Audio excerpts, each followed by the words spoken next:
Praise lord. యూట్యూబ్లో ఈ వాక్యం వింటున్న ప్రతి ఒక్కరికి మన ప్రియమైన యేసుక్రీస్తు నామములో శుభములు తెలుపుకుంటున్నాను. ఈరోజు మనం ధ్యానించబోయే అంశము దేవుని వాక్యము బ్రతికిస్తుంది. ఈ అంశం కొద్దిసేపు ధ్యానించమని దేవుడు నన్ను ప్రేరేపించారు. అయితే వాక్యం మీద అక్కడ చేరిందంటే దేవుడు మీరు ఈ వాక్యం వినాలని కోరుకుంటున్నాడు కనుక ఎక్కడ స్కిప్ చేయకుండా పూర్తిగా వినండి. దేవుని ఆశీర్వాదం పొందండి. ఇక వాక్యంలోకి వెళ్ళిపోదాం.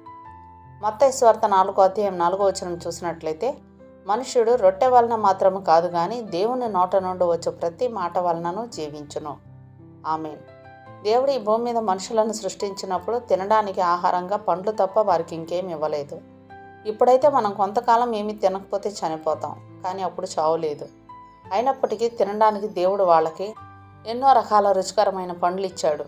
దేవుడు మంచి చెడ్డలు తెలివినిచ్చే చెట్టు వేయడానికి ముందే ఎన్నో రకాల పండ్లు ఇవ్వడానికి కారణం వాళ్ళని పరీక్షించడానికే తప్ప చావు లేని వాళ్ళు తిని బ్రతకడానికి కాదు.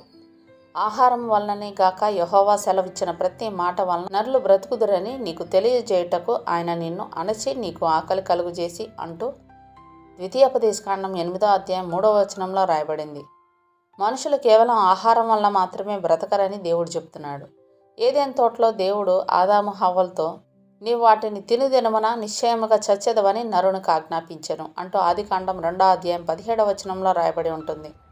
మరణం అనేది తినడం తినకపోవడానికి సంబంధించింది కాక దేవుని ఆజ్ఞకు సంబంధించింది అయి ఉంది.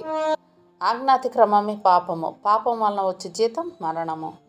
కాబట్టి ఆది దంపతులైన ఆదాము హవ్వలు దేవుని ఆజ్ఞను మీరి దేవుడు తినవద్దని చెప్పిన పండ్లను తిని చావును కొని తెచ్చుకున్నారు.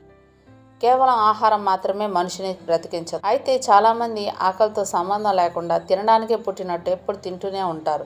అలాంటి వారిని తిండిబోతులు అంటారు. వాళ్ళది కడుపా చెరువా అన్నట్టు పీకల దాకా మెక్కేస్తూ ఉంటారు.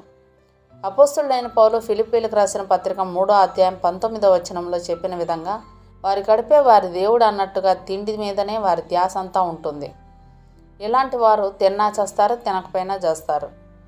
మోషే 40 రాత్రింపగళ్ళు సీనాయి కొండ మీద యెహోవా సన్నిధిలో ఉన్నప్పుడు ఆకలి దప్పులు లేకుండా జీవించగలిగాడు. యేసు ప్రభు చెప్పే వాక్యం వినడానికి వచ్చిన జనసమూహంలో పిల్లలు కానీ పెద్దలు కానీ స్త్రీలు వృద్ధులు ఎవరైనా సరే 3-4 రోజుల వరకు ఆకలి అంటే ఏంటో కూడా తెలియకుండా వాక్యంలో లీనమైపోయి ఉన్నారు. కోటి విద్యలు కూటి కొరకే అని చెప్పి కడుపు నింపుకోవడానికి నానా కష్టాలు పడ్డం అన్నది దేవుణ్ణి నమ్మకపోవడాన్ని బట్టి మనుషులు ఏర్పరచుకున్నది. ఆకాశ పక్షులను చూడుడి, అవి విత్తవు, కోయవు, కొట్టలో కూర్చుకొనవు, అయినను మీ పరలోకపు తండ్రి వాటిని పోషించుచున్నాడు అని యేసు చెప్పిన మాటలు అర్థం కాకనో లేక అర్థం అయినా కూడా దేవుని నమ్మకపోవడం వలన మనుషులు ఆహారం సంపాదించుకోవడానికి కష్టాలు పడుతున్నారు. దేవుని నమ్మిన వారికి ఆయన సమృద్ధిగా ఆహారం